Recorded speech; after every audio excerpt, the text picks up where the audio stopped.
Herkese selamlar. Hobilgi kanalıma hoş geldiniz. Bugün size örmüş olduğum kedi figürlü organizeri tanıtmak istiyorum. Şöyle kediyi göstereyim.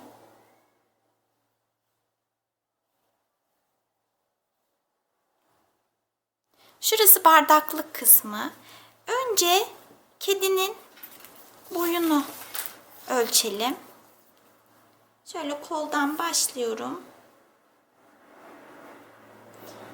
Kuyruğu dahil etmezsek 30 santim civarında. Kumandalıkta eni 42,5 gibi. 42 santim diyelim. Boyu da 31,5.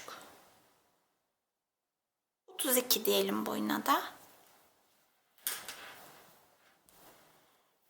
Kullanmış olduğum iplerden bahsetmek istiyorum. Şöyle, markası Himalaya Everyday Big serisinden %100 akrilik, 100 gram, 80 metre. Renk kodu da 70830. Bej renkli ipinde renk kodu aynı marka yine. Renk kodu 70803 ve tığ olarak da 4 numara tığ kullandım. Bu ipler çok kalın. İpler kalınlıklarına göre sıralanıyor. 6 çok kalın. Aşağı indikçe inceliyor. 5 kalın, 4 orta, sonra ince şeklinde gidiyor. En kalın iple ördüm ben. Çok kalın bir iple ördüm. Ölçüleri bu şekilde. Bir de şöyle daha ince bir iple ördüm. Türü de farklı, renkleri de farklı, kalınlığı da farklı iplerle de ördüm. Bu iplerin kalınlığı numaralandırılması 5 numara. Çok kalın değil, kalın kategorisinde. O yüzden biraz daha küçük oldu bu. Şimdi ölçülerini de sizinle paylaşacağım. Önce ipten bahsedeyim. Alize Superlana Maxi. %100 akrilik değil bu ip. İçinde yün oranı da var. Şöyle %25'i de yün. %75 akrilik. Renk kodu 599 bej renkli ipin.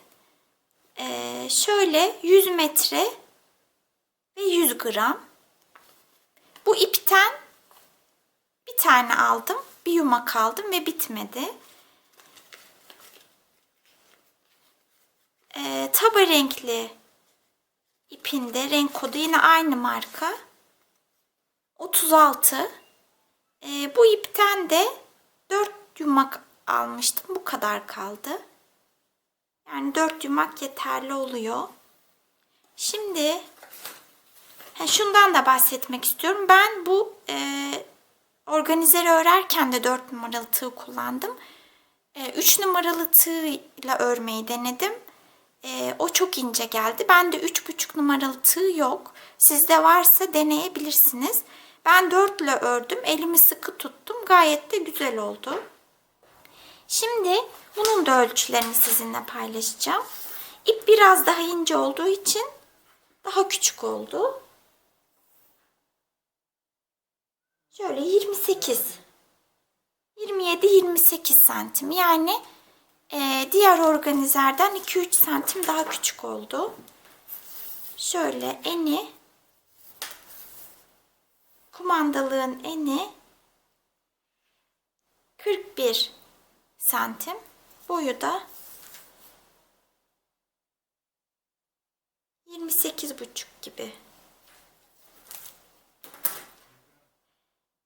Her iki ipi de kullanabilirsiniz. Biri %100 akrilik. Bunda yün oranı var. Sizin tercihinize kalmış. Kalından aşağı inmemenizi öneririm. Yani ince iplerle örmeyin. Kalın iple ördüğümüzde daha tok bir görüntüsü oluyor. Kalıp gibi duruyor. Yani 5 numaradan aşağıya düşmenizi tavsiye etmem. Şöyle almak istediğiniz ipin markasını, serisini internete yazarsanız kalınlık kaç numara olduğunu o ipin kalınlık sıralaması karşınıza çıkar. Ona göre alabilirsiniz. Organizerin yapımını anlatırken bu organizerin üzerinden anlatacağım.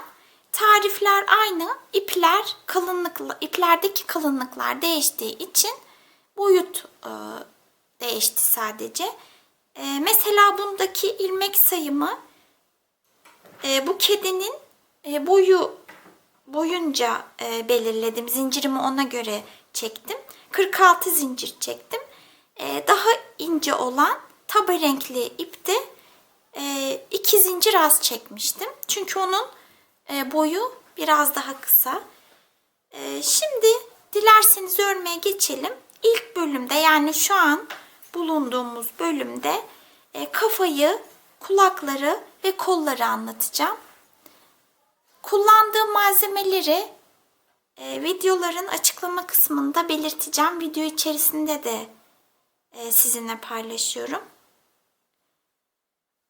Yorum ve beğenilerinizi eksik etmezseniz çok sevinirim. Abone olmayı da unutmayın lütfen. Kolay gelsin.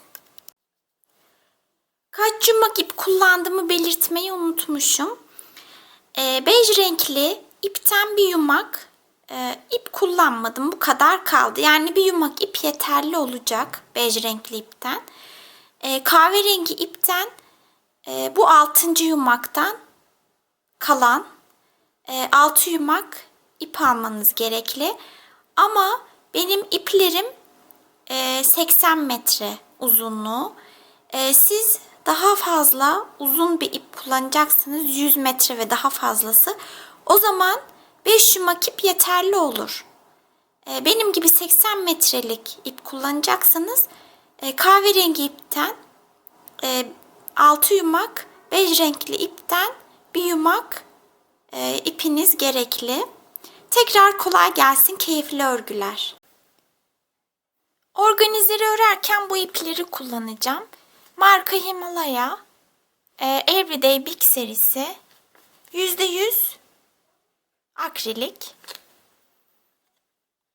100 gram 80 metre. Ana rengini bu kahverengi iple öreceğiz. Renk kodu 70830. Bejin renk kodu da 70803. Bu ipler oldukça kalın. İpler kalınlıklarına göre sıralanıyor. 6 çok kalın. Bu ipler 6. 5 kalın, 4 orta şeklinde aşağıya doğru indikçe inceliyor. Dediğim gibi 6 çok kalın kategorisinde. Şöyle 4 numaralı tığ kullanacağım. 3 numaralı tığ ile denedim. Tığ küçük geldi. Bende 3,5 numaralı tığ yok. Bir de onunla deneyin. Sizin elinizin sıkılığına, gevşekliğine göre farklılık gösterebilir. Ben 4 ile ördüm. Ve örerken elimi gevşek tutmadım. Biraz sıkı ördüm. Çünkü bu ipler kalın. Gevşek örersek dolum yaparken, elyafla doldururken araları açılıp kötü gözükebilir. Gözüküyor zaten. O yüzden olabildiğince sıkı örmeye çalışalım. Elimizi gevşek tutmayalım. Bir de ben farklı türden bir iple ördüm organizer. Bunu farklı türden bir iple ördüm. Şöyle. Alize Süperlana Maxi'nin bu ipte %25 oranında yün var. %75'i akrilik. Şöyle göstereyim. Yani %100 akrilik değil. Farklı türden iplerle nasıl oluyor onu göstermek amacıyla. Bunun da renk kodu 36 taba renkli iple ördüm. Şu ağız kısmını da 599 renk kodlu iple ördüm. Bu da bu şekilde. Şöyle daha yakından göstereyim.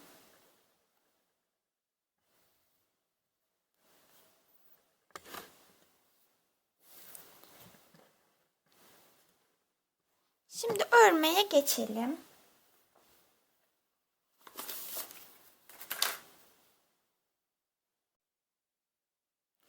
Önce kafayı öreceğiz.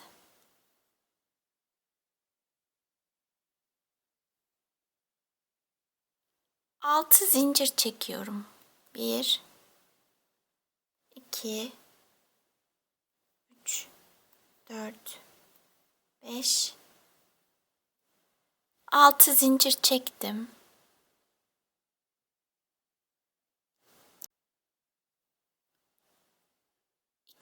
Birinci zincire değil, ikinci zincire batıyorum. Arttırma yapıyorum. Yani aynı ilmeğe 2 kere batıyorum. Çift batıyorum. Bir arttırma yaptım. 3 sık iğne örüyorum. 1 2 3 sık iğne ördüm. Şu son zincire 4 kere batacağım. 1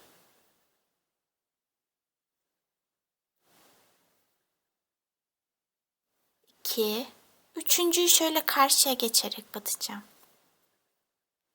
Şu kısa ipi de şu tarafa alıyorum. 3 4 Aynı ilmeğe 4 kere battım. Karşıya şu 3 zincirin üzerine 3 sık iğne öreceğim. 1 2 3 Şurada kalan son zincirime çift batacağım, arttırma yapacağım. 1 2 Sayımız 14 aldı. İşaretleyici ip alıyorum. Sayımız 14. Şimdi 2 tane arttırma yapacağım.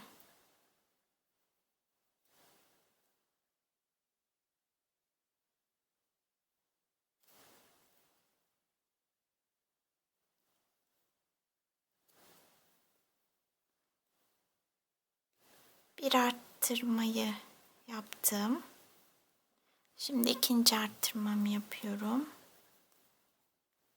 2 arttırmayı yaptım. 3 sık iğne örüyorum. 1 2 3 4 arttırma yapıyorum. 1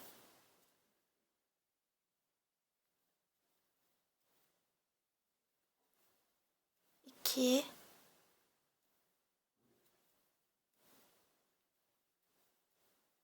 3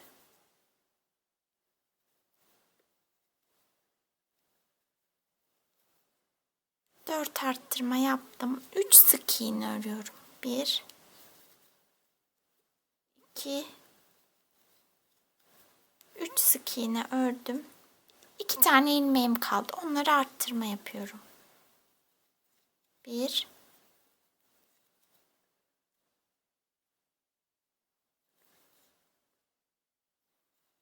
2 arttırma yaptım. Sayım 22 oldu. Bir sık iğne, bir arttırma yapacağım 2 kere. Bir sık iğne, bir arttırma. Bir kere yaptım.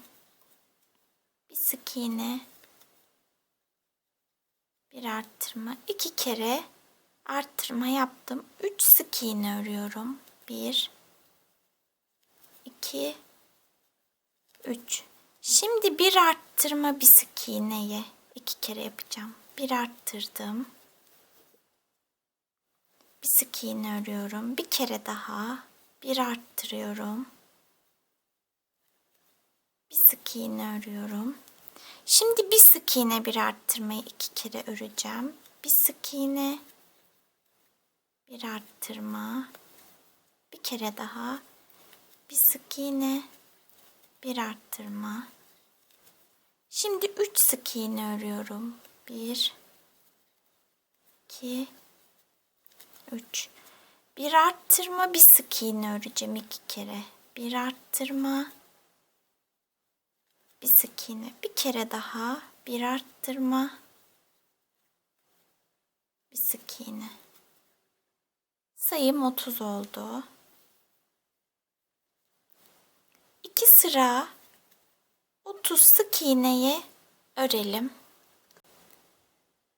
30 sık iğneyi 2 sıra ördüm. 2 sık iğne örüyorum. 1 2. Bir arttırma yapıyorum.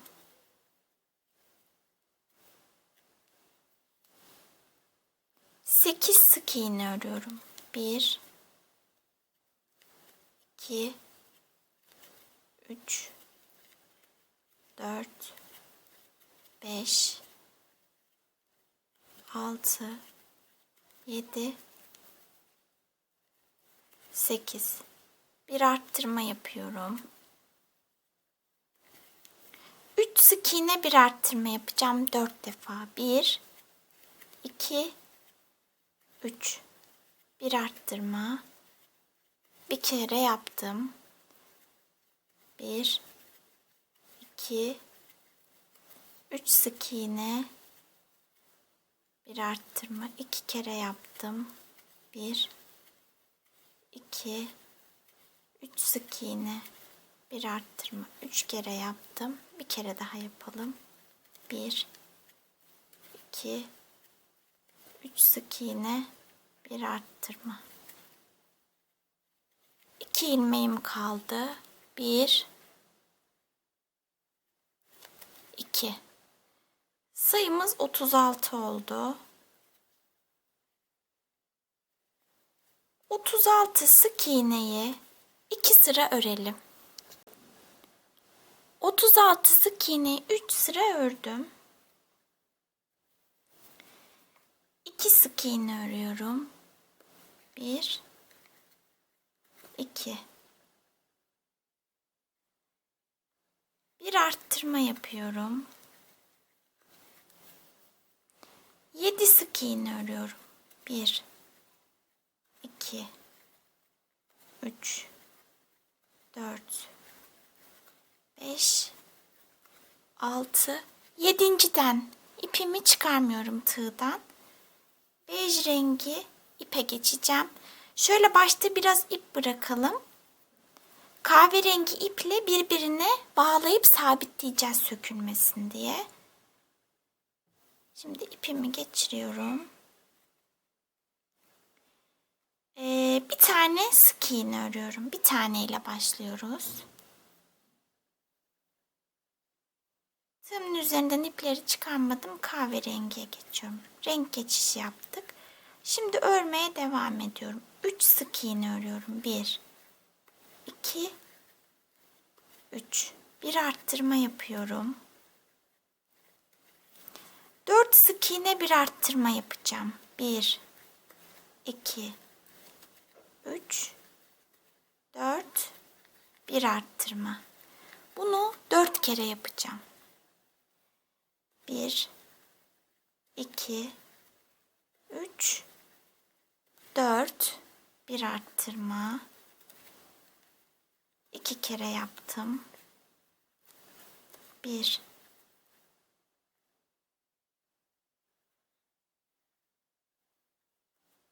2 3 4. Bir arttırma. 3 kere yaptım. 1 2 3 4. Bir arttırma. 4 kere 4 sık iğne, bir arttırma yaptım. Bir sık iğnem kaldı. Onu da örüyorum. Sayım 42. 10 sık iğne örüyorum. 1 2 3 4 5 6 7 8, 9. 10'uncudan ipimi çıkarmıyorum. Krem bej renkli ipe geçiyorum. Şimdi 3 sık iğne öreceğim. Bir sağına bir soluna şu önceki sırada ördüğümüz. 1, 2, üçüncüden ipimi çıkarmıyorum. Kahverengiye geçiyorum. Kalan sık iğnelerimi örüyorum kahverengi iple. 29 sık iğneyi örelim. Sıra sayımız bu sıradaki ilmek sayımız değişmeyecek. Yine 42 olacak. 29 sık iğneyi örelim. 29 sık iğneyi ördüm. Sıranın sonuna geldim. Şimdi 9 sık iğne örüyorum. 1, 2, 3, 4, 5, 6, 7,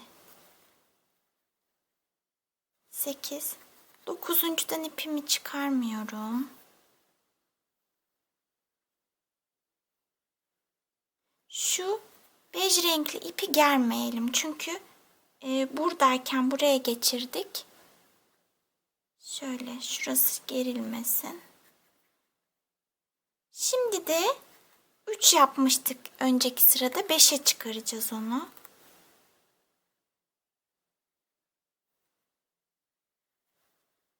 Bir, 2, 3, 4, 5. Kahverengi ipimi de germiyorum arkadan. Şöyle.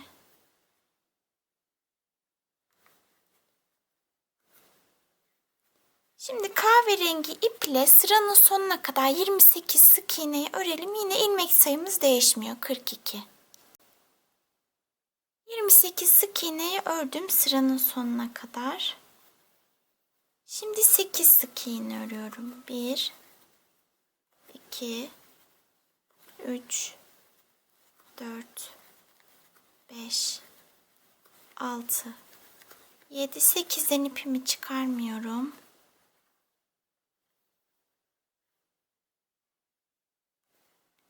Germiyoruz burayı.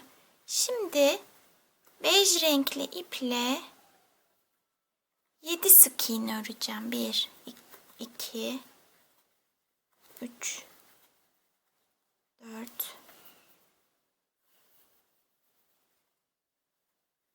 5, 6, 7'den ipimi çıkarmıyorum. Germedim.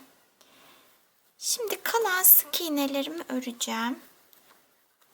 27 sık iğne öreceğim. Sayı yine 42. Sıranın sonuna geldim. 27 sık iğneyi ördüm. Şimdi 2 sık iğne örüyorum. 1, 2. Renk değiştireceğim. Şimdi bu bej rengin yoğunluğu artacak. Kahverengi ile bej rengi birbirinden çok uzaklaşacak. O yüzden artık keserek öreceğim. Ve bunları daha sonra içeride birbirlerine bağlayarak sabitleyeceğiz. Başta da biraz fazla ip bırakıyoruz. Bağlayacağız çünkü.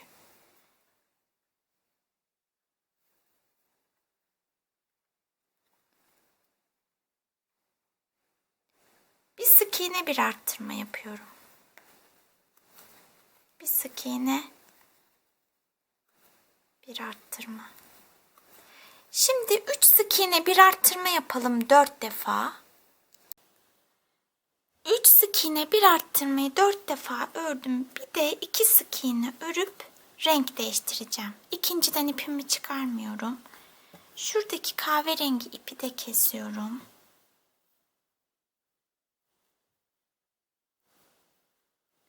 İpimi geçiriyorum. Şimdi kahverengiyle öreceğiz.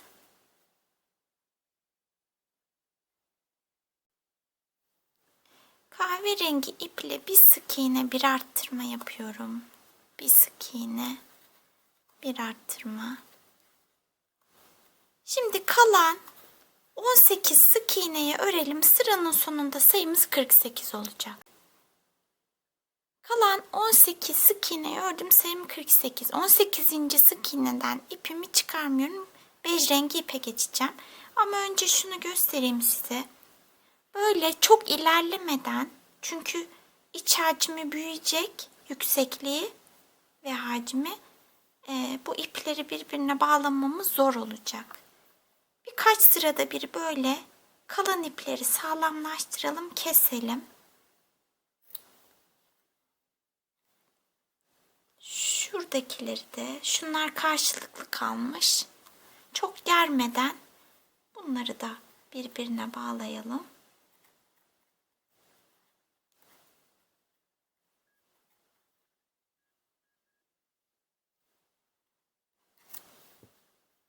Şu ipi de keselim, kullanacağız şimdi. Bunları da birbirine bağlayalım.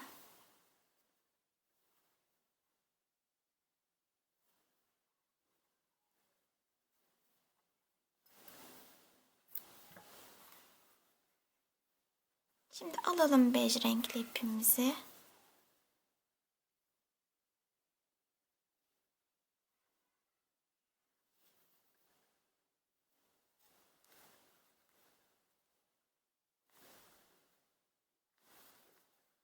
Bir, iki, üç, 29 sık iğne örelim bu açık renkli iple.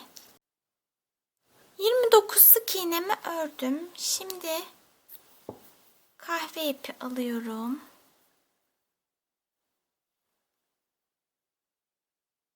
Bununla da 19 sık iğne öreceğim. 1, 2, sıranın sonuna kadar da 19 sık iğneyi kahverengi iple örelim. İlmek sayımız değişmeyecek. 48. Kalan 19 sık iğneyi ördüm. Bej renkli ipe geçeceğim. Şimdi bu şekilde 2 sıra daha öreceğiz. Şöyle bej renkli iple 29 sık iğne öreceğiz. Kahverengi ipe geçeceğiz. 19 sık iğne öreceğiz. Bir sıra öreceğiz. Sonra tekrar bej renkli ipe geçeceğiz. 29 sık iğne öreceğiz. Kahverengi ipe geçip 19 sık iğne öreceğiz. Bu şekilde 2 sıra 48 sık iğneyi örelim. 48 sık iğneyi 2 sıra ördüm. Şimdi kilitli göz yerleştireceğim. 12 milimlik kilitli gözlerim var. Birini şuraya takacağım.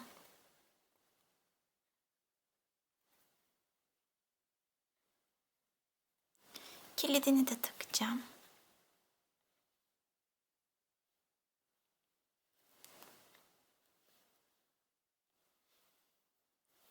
Aralarında 1, 2, 3, 4, 5, 6 ilmek mesafe olsun. Şöyle değil de şöyle takacağım. Şöyle. 6 ilmek mesafe olacak. Diğerinin de kilidini takıyorum. Benim gözlerim oynamıyor. Kilitlerim sağlam çünkü. Ama bazen aldığımız gözlerde kilitler sağlam olmayabiliyor. O gibi durumlarda şu arkadaki siyah kısmı, şu ucu yakabilirsiniz. Şöyle de yassılaştırırsınız. O zaman çıkmaz. Şimdi örmeye devam edeceğiz. Yeni sıraya geçtik. Azaltmalara geçtik artık. 1, 2 sık iğne bir azaltma yapıyorum. Azaltmaları şöyle ön ilmeklerden alıyoruz.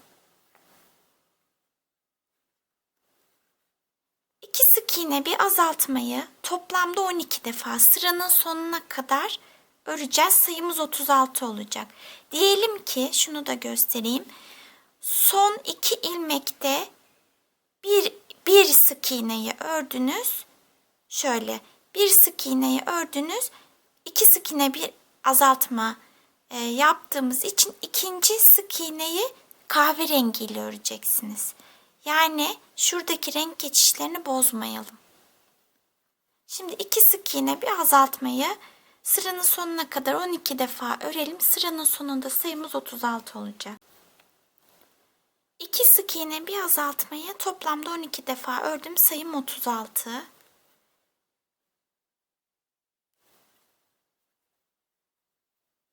Şimdi 4 sık iğne örüyorum. 1, 2, 3, 4.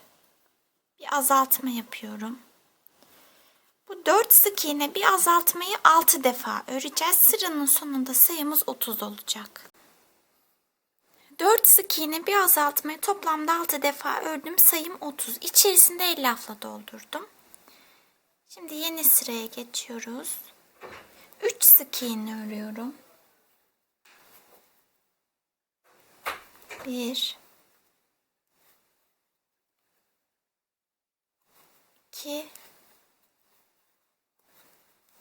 3 sık iğne ördüm. Bir azaltma yapıyorum. Bunu 3 kere tekrarlayacağım.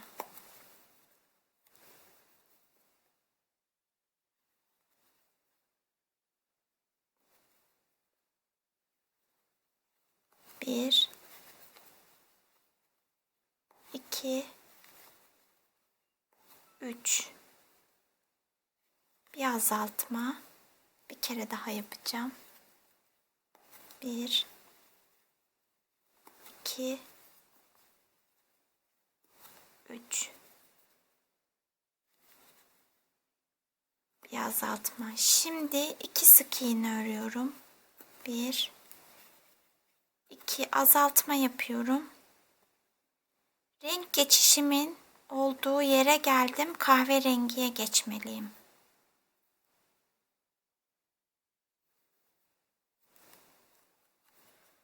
Kahverengiyle de 1, 2, 3 sık iğne bir azaltma yapıyorum. Bir kere daha yapacağım.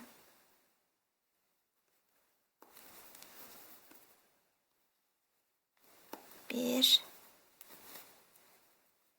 iki, üç sık iğne bir azaltma yaptım. Bir sık iğnem kaldı. Onu örüyorum. Sayım 24 oldu.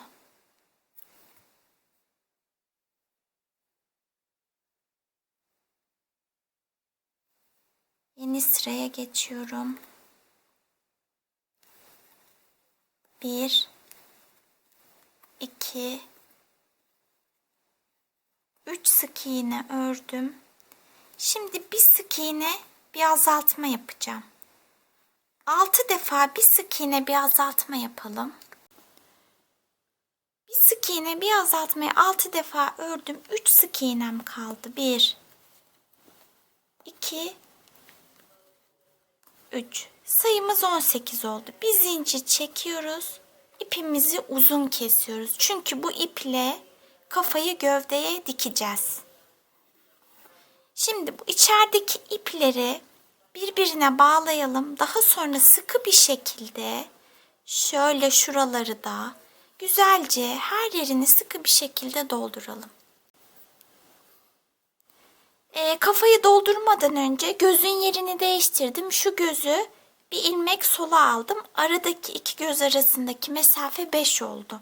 Çünkü doldurduğumda birbirlerine olan mesafe uzak geldi gözüme. O yüzden yerini değiştirdikten sonra doldurdum. Şimdi siyah bir ip aldım. Bıyıklarını ve burnunu yapacağım. Bende kalın siyah ip yok. Amigurumi ipi var. Pamuklu iplerden. Onun 2 katını kullanacağım. İnce olduğu için. Şöyle aşağıdan giriyorum.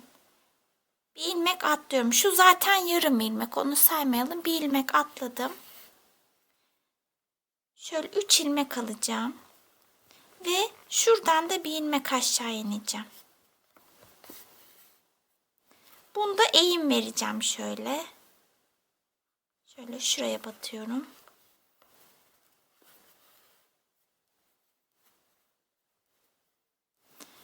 Buraya da aynısını yapacağız.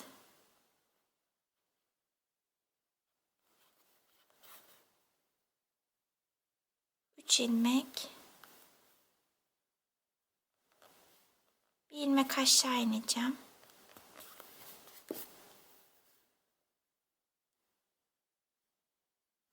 Şöyle eğim vereceğim. Eğim verdiğimde 2 ilmek aşağıya inmiş oluyorum.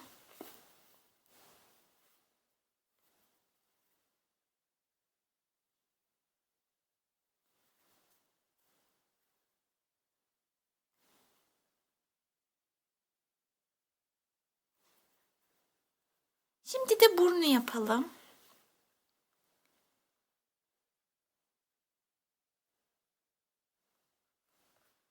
Burnu şöyle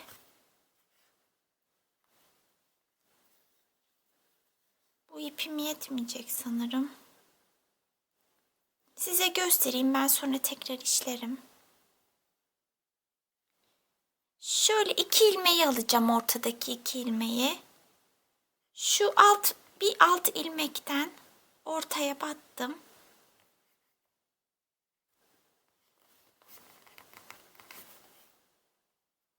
Tekrar batıyorum. Şöyle 3 ilmek aşağıya ineceğim.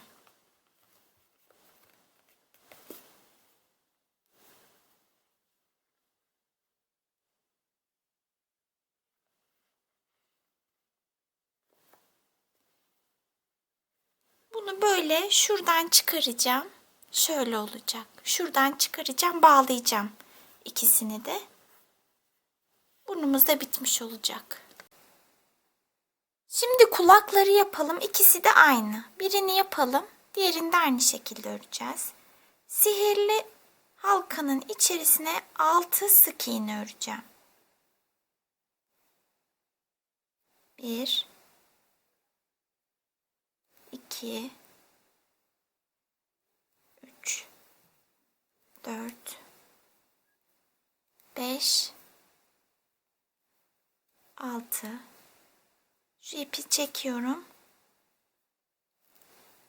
Halkayı kapatıyorum. İşaretleyici ipimi alıyorum. İlk ilmeğimi batacağım.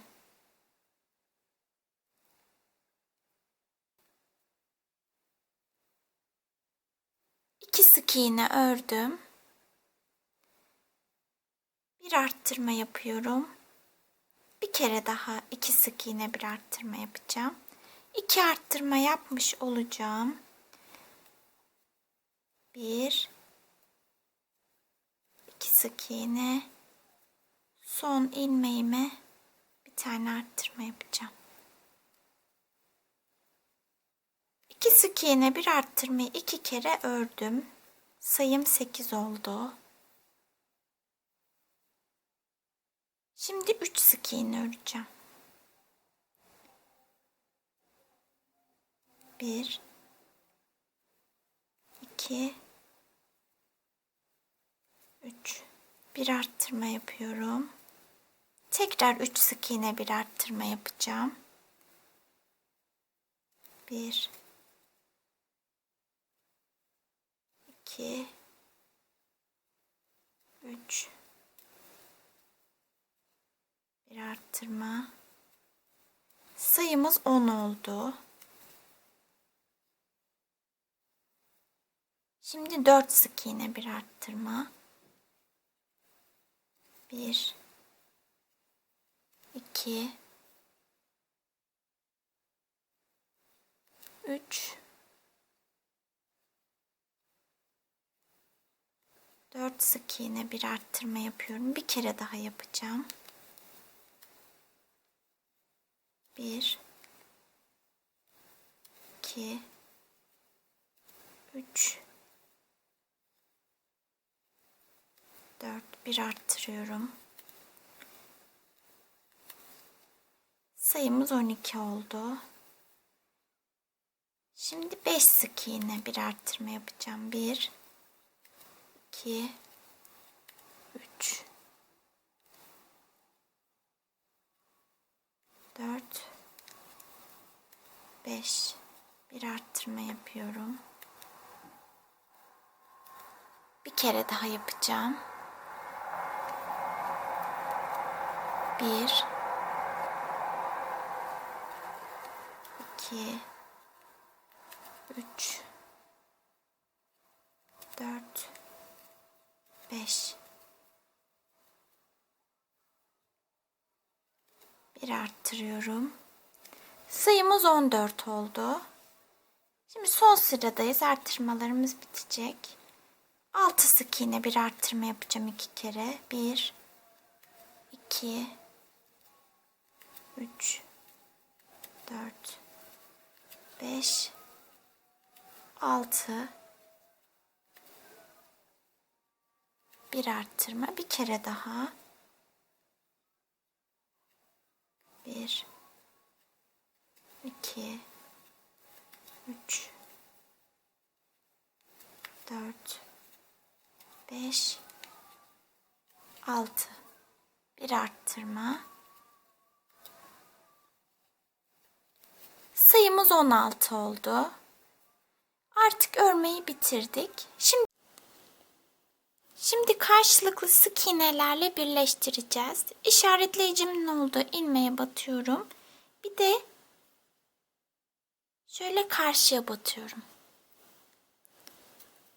Karşılıklı battım. Bir sık iğne ördüm. Bir bu tarafa, bir bu tarafa. 2 7 sık iğne öreceğim. 3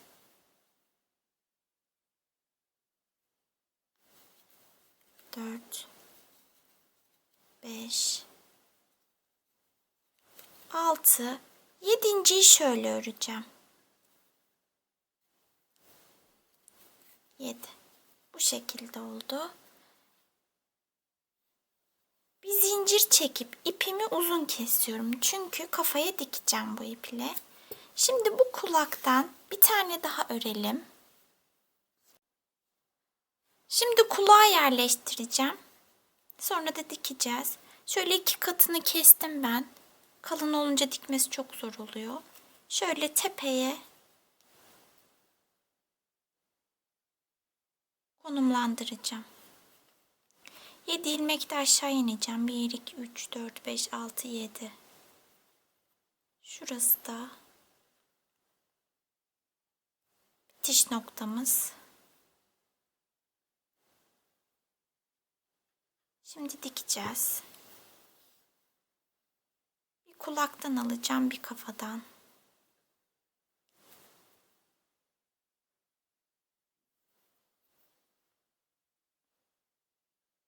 Önce ipimi şöyle alttan kulağa geçiriyorum. İlk ilmeğime batıyorum. Bir de kafaya batacağım.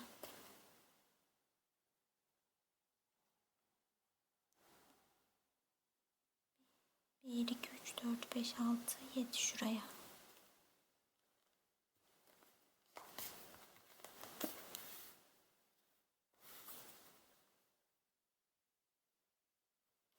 Kulağa geçeceğim. Kulağa batıyorum, kafaya batıyorum.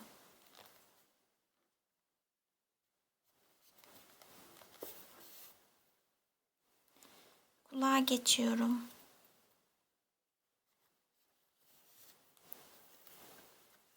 Hem kulaktan alıyorum, hem kafadan alıyorum. Bu şekilde dikelim. Diğer kulağı da şöyle tepeden konumlandıralım. 7 ilmek aşağı inip dikelim. Şimdi kolları örelim. Önce sol kolu öreceğim. Sihirli halka yapıyorum. Halkanın içerisine 6 sık iğne öreceğim. 1 2 3 4 5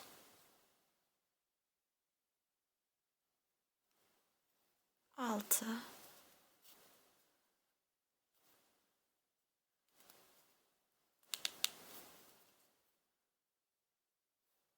işaretleyici ipimi alıyorum.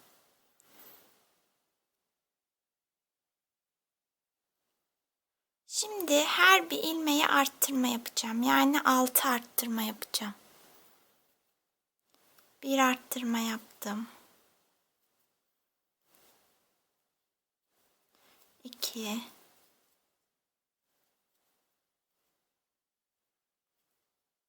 3,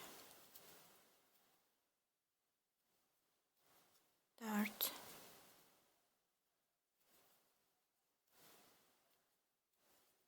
5, 6. Sayım 12 oldu. 12 sık iğneyi bir sıra öreceğim. 1, 2, 3, 4, 5, 6, 7, 8, 9, 10, 11, 12 sık iğneye bir sıra ördüm. 2 sık iğne örüyorum. 1, 2. Şimdi arka ilmekten öreceğim. Şu ön ilmeğimiz, bunlara filo diyoruz. Şu da arka ilmeğimiz bilo. Şu arka ilmeğe batacağım. Ve 4 sık iğne öreceğim bilo'dan. 1, 2, 3, 4 sık iğne ördüm. Şimdi düz bir şekilde 6 sık iğne örüyorum. 1, 2, 3, 4, 5, 6. Sayımız değişmedi, 12. Zaten artık sayımız değişmeyecek. Hep 12 olacak. Şimdi bu sırayı bilo'dan, yani şöyle arka ilmeklerden öreceğim her birini.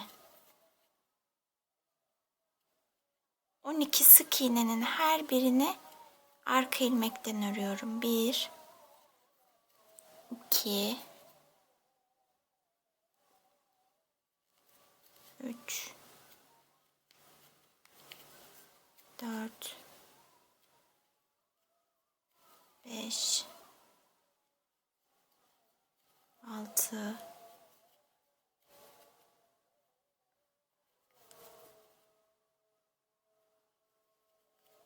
7, 8, 9,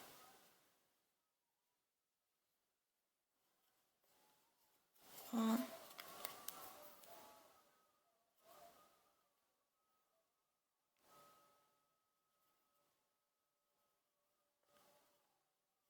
11, 12.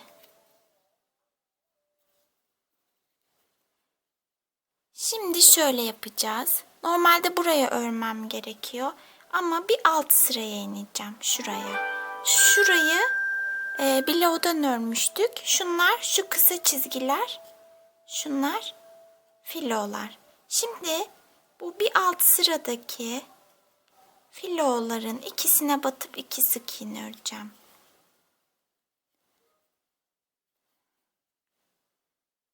Şuna bir alt sırada.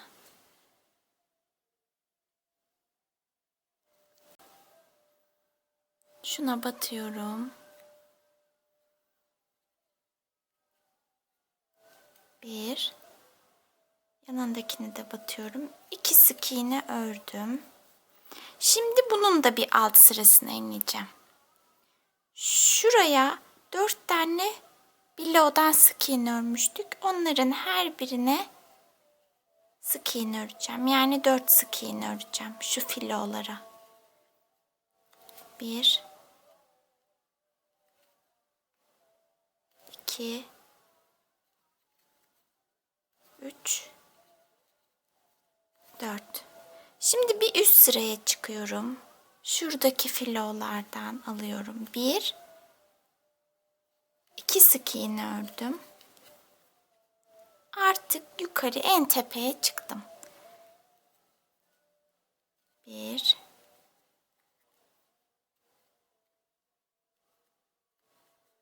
2,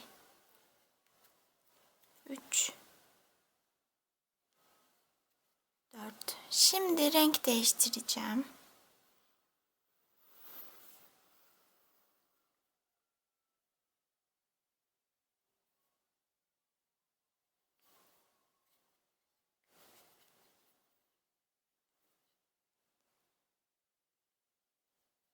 Bir, iki sık iğne ördüm. Şimdi bilow'dan 4 sık iğne öreceğim. Arka ilmeklerden. 1, 2, 3, 4. Şimdi şu arkadakilere, şunlara batmıyoruz. Bunlar iç tarafta kaldı. Hep ön taraftaki ilmeklerimizi örüyoruz. 1, 2, 3, 4, 5, 6 sık iğneyi ördüm. Şu başta biraz ip bırakmıştım. Onunla açık renkli ipimizi birbirine düğümleyelim.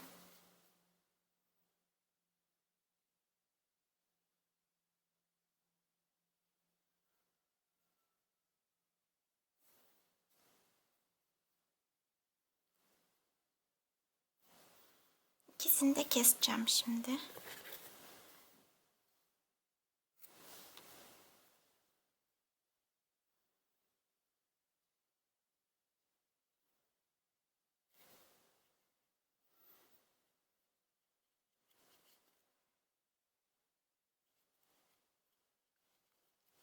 Arka ilmeklerden 12 sık iğne öreceğim. Billow'dan örüyoruz 12 sık iğneyi.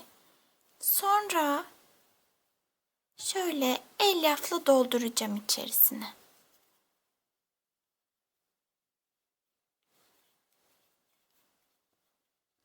Şimdi billow'dan bir sıra arka ilmeklerden 12 sık iğneyi örelim. Billow'dan 12 sık iğneyi ördüm. Şimdi yine şu alt sıradaki filowlardan öreceğiz. Şöyle.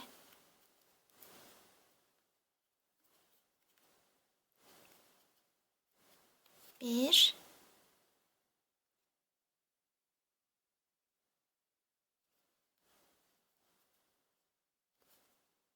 İki. Bir alt sıraya iniyorum. 4 filowdan öreceğim. 1, 2, 3, 4. Bir yukarıya çıkıyorum. Şuradan alıyorum. 1, 2 sık iğne ördüm. Şimdi en yukarıya çıkıyorum. 4 sık iğne öreceğim. 1, 2, 3, 4. Şöyle içeriye doğru şurası alçakta kaldı. Şurası daha yüksek. Şöyle bir görüntü oluşuyor. Böyle. Ama yapmakta zorlanırsanız, ben anlamadım, filoyu biloyu bilmiyorum, ben klasik yöntemleri uygulamayı seviyorum diyorsanız hiç bu bilo filo işine girmeyin. 6 sık iğneyi arttırmıştık, 12 sık iğne yapmıştık. Ondan sonrasını hep 12 sık iğne de örebilirsiniz dümdüz bir şekilde. Şimdi 12 sık iğneleri düz bir şekilde 4 sıra örelim. Şu öndeki ilmekleri örüyoruz. Arkadakilerden örmeyeceğiz. Bunları böyle içeriye bastıralım, kafamız karışmasın. 12 sık iğneyi 4 sıra örelim. İçerisinde elyafla dolduralım.